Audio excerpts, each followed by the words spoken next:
Novidade sobre o mistério em um cruzeiro da Carnival. Pela primeira vez, vemos o atestado de óbito de Anna Kepner, de 18 anos. Vamos analisar as novas informações que, segundo relatos, estamos aprendendo com esse documento.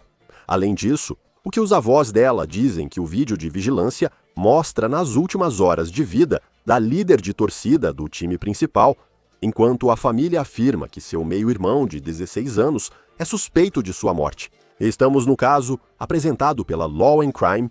Eu sou Chris Stewart.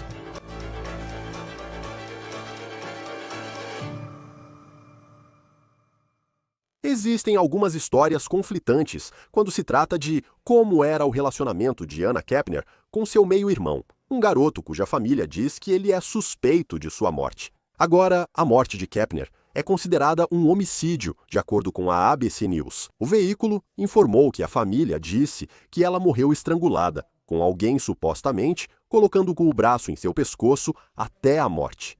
Segundo a família, essa pessoa pode ser seu meio-irmão de 16 anos. Esse garoto é filho biológico da madrasta de Anna, cujo nome é Chantel Hudson, agora também chamada de Chantel Kepner, porque ela é casada com o pai biológico de Anna. Os avós de Anna afirmam que 9 familiares estavam no cruzeiro da Carnival, no navio Horizon, que partiu de Miami para 6 dias de viagem com paradas no Caribe. Os avós dela disseram que o cruzeiro deveria ser uma nova tradição para essa família mesclada, que foi unida pelo pai da Anna e pela madrasta da Anna. Agora, um dos filhos da madrasta é um garoto de 16 anos. Ele é menor de idade. Então, não vamos revelar o nome dele. Se ele for acusado e julgado como adulto, isso pode mudar.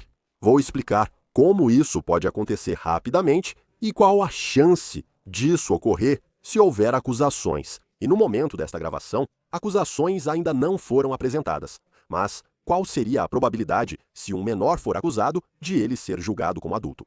Agora, só para lembrar, enquanto entramos nos detalhes relatados dessa história, o FBI não disse praticamente nada publicamente, além de confirmar que está investigando uma morte a bordo do navio de cruzeiro. Aqui está a nova informação. Você vê, supostamente, o atestado de óbito de Anna Kepner. Isso foi obtido pela Fox News. Não informa a causa da morte dela, mas diz que o corpo foi cremado. O memorial dela aconteceu na semana passada, em Titusville, Flórida, a leste de Orlando, onde Anna Kepner cresceu. Agora, acredita-se que o meio-irmão de 16 anos de Anna seja suspeito, porque essa informação saiu da boca do advogado dos pais dele. A criança mais velha, que tem aproximadamente 16 anos de idade, é suspeita da morte da enteada, uma filha de 18 anos que estava no mesmo quarto. Agora, esse é um momento de uma audiência de custódia na Flórida envolvendo a madrasta de Kepner e o ex-marido dela. Essa audiência, essa disputa de custódia, que já dura 1 ano, não está relacionada à morte de Anna Kepner, mas tem surgido informações dessa audiência relacionadas à morte dela. O advogado do ex-marido da madrasta disse que foi informado de que o adolescente de 16 anos é suspeito no caso de Kepner. Na entrevista à ABC News, os avós de Anna Kepner relataram pela primeira vez o que o adolescente de 16 anos teria dito após o corpo de Anna ser encontrado no navio. Sobre os últimos dias de Anna, segundo familiares, foi mais ou menos assim. No dia 6 de novembro, um dos últimos do cruzeiro, Anna não se sentia bem, segundo seus avós. O aparelho ortodôntico a incomodava, então foi dormir cedo. Isso nos leva ao dia 7 de novembro. No dia seguinte, os Kepners se levantam para o café da manhã. Todo mundo se reúne, mas Anna não apareceu. O avô dela disse que, na verdade, estava pegando cartelas de bingo. E foi aí que ele ouviu pelo alto-falante um anúncio de emergência médica. Eles disseram o número do quarto e ele contou que seu coração parou por reconhecer aquele número.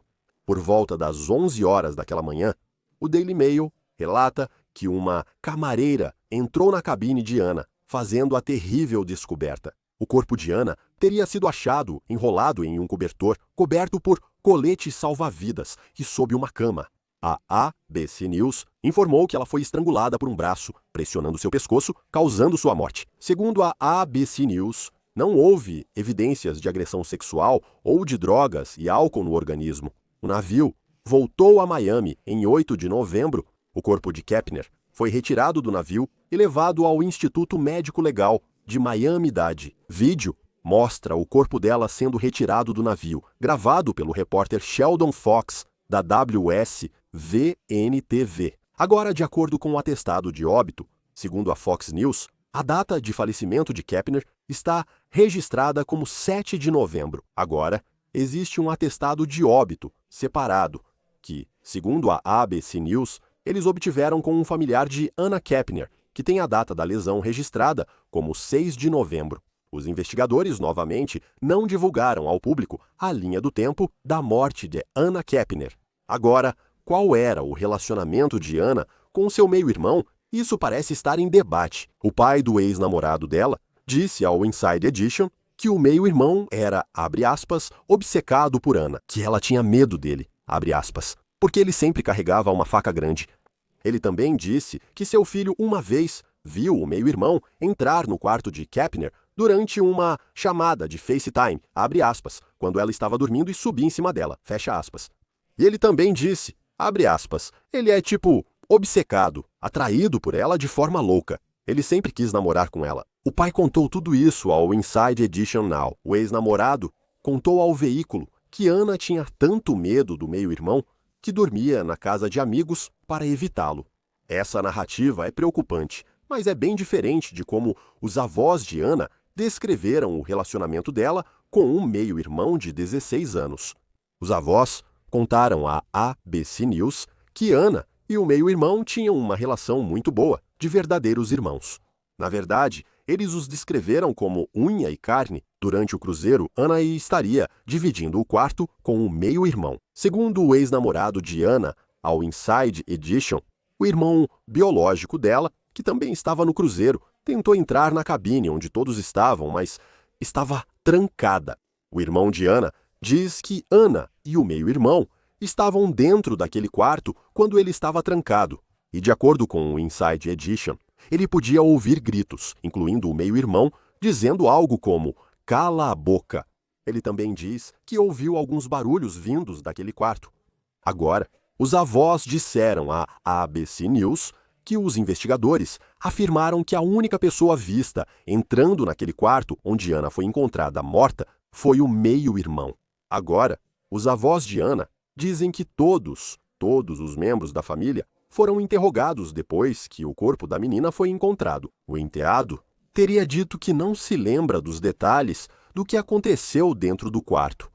E de acordo com a ABC, o jovem de 16 anos disse, abre aspas, em suas próprias palavras, ele afirma que não se lembra do que aconteceu. Isso é o que diz a avó de Anna, que afirmou à ABC News acreditar no garoto. Ponto final. Ela afirma que o garoto foi hospitalizado para avaliação psiquiátrica assim que o navio voltou ao porto. 1º de dezembro, às 9 da manhã. Posso falar? Ela consulta o psiquiatra em dezembro. Sam, só um segundo, espere. Eu quero que você possa conversar com sua advogada antes de falar. Se ela disser que está tudo bem você falar, por mim tudo bem. Mas acho que você precisa confirmar isso com ela primeiro. Agora, outro momento daquela audiência de custódia separada relacionada à madrasta de Anna é quando ela falou sobre o menino receber tratamento de saúde mental, que ele tinha consulta com o psiquiatra na agenda. Agora, no momento desta gravação, ainda não está claro se alguém foi acusado em conexão com a morte de Kepner. O FBI não se pronunciou muito sobre o caso. Não conseguimos confirmar os detalhes que foram divulgados pela mídia sobre a morte de Anna, porque o FBI não disse nada além do fato de que está investigando o caso. E para deixar claro, não estamos divulgando o nome desse garoto de 16 anos, o meio-irmão de Anna Kepner, porque ele é menor de idade. Também não vamos mostrar a foto dele. Se ele for acusado, tiver o nome divulgado e for julgado como adulto, isso pode mudar e poderemos aprofundar o que sabemos sobre ele. Nós entramos em contato com a Carnival Cruise Lines para uma declaração. Eles também não disseram muita coisa, além de afirmar, abre aspas, o FBI investiga a morte de um hóspede do cruzeiro Carnival Horizon que voltou ao porto de Miami em 8 de novembro, por ser um tema sob investigação policial, o Escritório de Relações Públicas do FBI em Miami deve fornecer mais detalhes. Nosso foco está em apoiar a família do nosso hóspede. O caso de custódia envolvendo a madrasta de Anna Kapner deve voltar ao tribunal em 5 de dezembro. O pai biológico de Anna pode depor nesta audiência. A madrasta de Anna disse que teria que invocar potencialmente seu direito à quinta emenda se fosse chamada para testemunhar. O advogado dela afirmou em audiência que ela foi inocentada de irregularidades. O FBI não comentou. Agora se junta a nós o ex-promotor de Palm Beach, Dave Ehrenberg. É sempre ótimo ter você aqui no Law and Crime, especialmente nesse caso que está acontecendo não muito longe de onde você está, em Miami. Para muita gente, eu acho, quando você vê as informações que estão saindo da família, a causa da morte dela, até mesmo, sabe, o advogado do próprio pai, do meio-irmão, dizendo que ele é suspeito nesse caso. Uma das perguntas, e eu também tenho essa dúvida, é por que está levando tanto tempo para o FBI, ao que parece, realmente acusar alguém em conexão com a morte de Anna Kapner. Chris, é bom estar com você. Esse garoto não vai longe. E por isso o FBI percebe que não há um senso de urgência extrema, porque o prazo de prescrição não está expirando, ele não está fugindo do país nem escapando. Eles sabem onde ele está, o vigiam e querem garantir um caso infalível. O mais importante é fazer direito, não fazer rápido. Ao fazer a prisão, o relógio do julgamento rápido começa a contar, né? Eles reúnem todas as provas, mesmo que tudo aponte para uma só pessoa. Se for cometer um crime, fazê-lo em um navio de cruzeiro é muita burrice. Um navio de cruzeiro pode ser um dos piores lugares, pois há milhares de possíveis testemunhas a bordo. Você está em um espaço confinado, com câmeras por toda parte e cartões de acesso indicando seu destino. Então, eu acho que isso está caminhando para uma prisão, embora eu não possa dizer exatamente quando. Porque até mesmo os avós, quando falaram com a ABC News, eles disseram que o vídeo de vigilância mostra apenas mais uma pessoa entrando naquela cabine, e era o meio-irmão de 16 anos de Anna Kapner. Por mais câmeras que existam em um navio de cruzeiro da Carnival, não há câmeras dentro da cabine. Então, não sabemos o que aconteceu lá dentro que pode ter levado à morte dela. Porém, segundo a ABC, ela morreu por estrangulamento.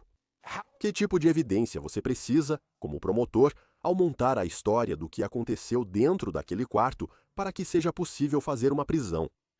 Você não precisa de motivo para prender, mas jurados sempre querem saber o porquê. Meios, motivo e oportunidade são importantes. Mas para um promotor, você só quer provas que mostrem que essa pessoa fez isso. Ao contrário da polícia, que só necessita de causa provável para prender, um critério bastante baixo. Os promotores têm a responsabilidade de só apresentar acusações quando acreditam de boa fé que podem obter uma condenação além de qualquer dúvida razoável. Então estamos falando de um critério muito mais alto, por isso acho que você ainda não viu uma prisão. Porque eles só querem ter certeza de que conseguiram os cartões de acesso. Eles querem saber se ele era a pessoa que estava entrando no quarto tarde da noite. Há um vídeo de vigilância. Eles estão procurando por qualquer testemunha. Eles iam procurar por DNA e impressões digitais no corpo. Eles vão analisar tudo. Além disso, acho que eles querem saber a causa da morte. Houve relatos de que o legista realmente classificou como homicídio. E quanto ao modo de morte por asfixia, isso também é muito importante para os promotores. Eles querem ter certeza de que foi um homicídio, não um suicídio, nem um acidente. E eles também gostariam de saber o modo da morte. Então só pode apontar para a pessoa que estava no quarto com a vítima naquele momento. E aparentemente só havia uma pessoa. Eu vi que saiu uma reportagem da Fox News. Saiu uma reportagem dizendo que o corpo dela foi cremado, porque já tinha sido entregue à funerária em Titusville, Flórida. E eles fizeram um serviço memorial na semana passada. Pelo lado das evidências, isso é algum tipo de...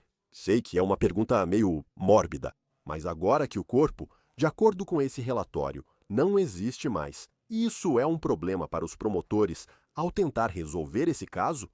Bem, não é o ideal, mas desde que o médico legista tenha conseguido fazer uma análise completa antes do corpo ser cremado, tudo bem. os promotores podem usar essa evidência. Agora, onde isso pode entrar em cena é que a defesa pode explorar isso e dizer: não tivemos acesso ao corpo e ele foi cremado pela madrasta, mas estamos representando o filho aqui e eles podem tentar nos fazer pensar sobre isso. Mas eu acho que, como o médico legista fez toda a análise dele, isso acontece muito, né? Os corpos são cremados. Os advogados de defesa podem usar esse argumento, mas não acho que seja o melhor deles. O ideal seria que todos tivessem acesso ao corpo para que pudessem fazer seus próprios exames, mas essa não é a realidade. No mundo real, coisas assim acontecem. Para esse meio-irmão de 16 anos de Anna Kepner, a própria família dele afirmou que ele era suspeito da morte dela. E aí você tem os avós dizendo que ele foi o único a entrar no quarto onde Anna Kepner acabou sendo encontrada morta. Ele tem 16 anos. Se ele for acusado em conexão com a morte dela, seja qual for a acusação, qual a probabilidade de ele ser julgado como adulto? Muito provavelmente a decisão, já que este é um tribunal federal, cabe ao promotor fazer essa proposta de que seja um tribunal de adultos, não um tribunal de menores, e então cabe ao juiz aprovar. Os promotores têm mais discricionalidade no tribunal estadual. Se fosse um caso estadual, o promotor diria: ok, vamos apresentar isso no tribunal de adultos. Menos discricionariedade para o juiz. No tribunal federal, o juiz tem mais discricionariedade. Mas em um caso como este, onde o possível réu tem 16 anos e há um assassinato, quase certamente será julgado no tribunal de adultos. Porque se não for, então o sistema de menores só mantém jurisdição até os 21 anos. Então você poderia processá-lo e ele poderia ser internado em uma instituição para menores até os 21 anos e depois ele sairia em liberdade. Isso não é o ideal em nenhuma circunstância. Então ele provavelmente será processado no tribunal de adultos. Ele pode receber uma combinação de sanções juvenis e adultas. O tribunal de adultos difere bastante do de menores. O tribunal de adultos é baseado em punição, enquanto o tribunal de menores é baseado em reabilitação. Se ele tem 16 anos, como fica a linha do tempo, existe a possibilidade de que, se ele fosse, sabe, e a gente nem chegou ao ponto de ele ser acusado ainda, e se isso acontecer, mas vamos supor que um jovem de 16 anos seja acusado de um crime muito grave relacionado a uma morte, como fica a linha do tempo no sistema federal, no Tribunal Federal, até chegar ao julgamento. Existe a possibilidade de que ele realmente tenha 18 anos na época do julgamento? Isso afeta a decisão sobre acusar alguém em tribunal de adultos? Bem, a idade realmente importa, porque se ele tivesse 12, 13 ou 14 anos, seria diferente para os promotores e para o juiz. Mas como ele tem 16 anos e esse crime é tão grave quanto possível, sim, isso é tudo o que eles precisam saber. É muito provável que seja no tribunal de adultos. Além disso, se for no tribunal de menores, eles têm uma regra de julgamento rápido, o que torna tudo muito difícil. Se você for menor de idade, deve ser levado a julgamento em até 30 dias se invocar o julgamento rápido. Um adulto tem muito mais tempo, pelo menos 70 dias. E por isso há tantas vantagens para os promotores se este for um tribunal de adultos, o que será? E para você, como ex-promotor, sei que isso ocorre no sistema federal, pois foi em um navio de cruzeiro. Mas como são as conversas entre o promotor e o investigador quando eles provavelmente chegam até você e dizem: olha, temos provas suficientes para acusar essa pessoa. O que mais você precisa? Como são essas conversas? Esse vai e vem nesses momentos antes de uma prisão ser feita? Essas são as coisas que acontecem nos bastidores e que o público em geral desconhece. Mas às vezes você vê isso em programas de televisão, onde às vezes há disputas em que os policiais dizem: tudo bem, já temos o suficiente, vamos prender. O promotor diz: não prenda, precisamos de mais.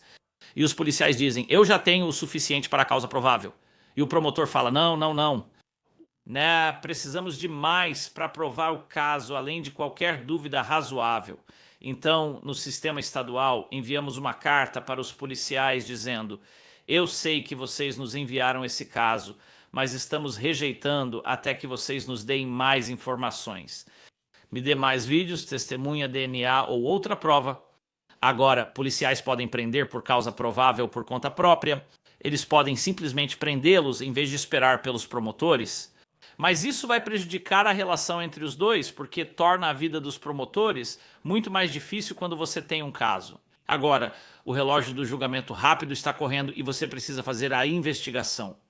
Quando isso toma seu tempo de preparação, você prefere que a investigação termine antes do julgamento. Esse jogo de empurra e negociação ocorre o tempo todo nos bastidores. Quando se trata da família de Anna Kepner, cada uma é diferente. E com divórcio, famílias mescladas podem ser bem complicadas. Mas nesse caso, há várias pessoas e diferentes versões sobre a relação entre Anna Kepner e o meio-irmão de 16 anos. Os avós dizem que eram muito próximos, mas o ex-namorado de Anna Kepner afirma que ela tinha medo dele. Está ocorrendo uma audiência de custódia entre a madrasta de Anna Kepner e seu ex-marido, referente ao garoto de 16 anos. Como tudo isso impacta uma investigação para saber se ela é vítima de homicídio, como está sendo noticiado? Sabe, eu vi os comentários, acho que dos avós, sobre dois iguais, inseparáveis. Somos uma família mista, mas não diferente de uma família de verdade. E todos se amam. E é tudo, sabe, flores e maravilhas e tal. Mas na realidade a vida atrapalha. Quero dizer, na realidade parece que havia problemas aqui. O ex-namorado disse que esse meio-irmão agia de forma inadequada perto de Ana e pulava ou subia em cima dela. Certa vez, durante uma videochamada, houve uma tensão real. E mesmo assim, eles foram autorizados a ficar no mesmo quarto nesse navio de cruzeiro e então isso aconteceu. Então, vão surgir muitas perguntas sobre se a madrasta aqui fez algo para permitir certas atividades e se ela ultrapassou o limite em uma conduta criminosa. Ela atrapalhou a justiça? Ela se tornou cúmplice após o fato? E por isso eu acho que talvez um dos motivos pelos quais você vê essa investigação indo devagar é porque eles não estão apenas investigando o jovem aqui, mas também a mãe dele e o envolvimento dela. E ela parece saber disso, por isso fez o que fez na audiência de direito de família. Ela invocou a quinta emenda, ela disse que iria invocar a quinta emenda, então ela também estava sob investigação. Né? Então essa dinâmica familiar é realmente importante aqui, porque além disso os jurados querem saber o motivo. Embora o motivo não seja elemento em casos de assassinato, jurados querem saber por que você fez isso. Por que um garoto de 16 anos matou sua meia-irmã? E isso vai ser importante de esclarecer.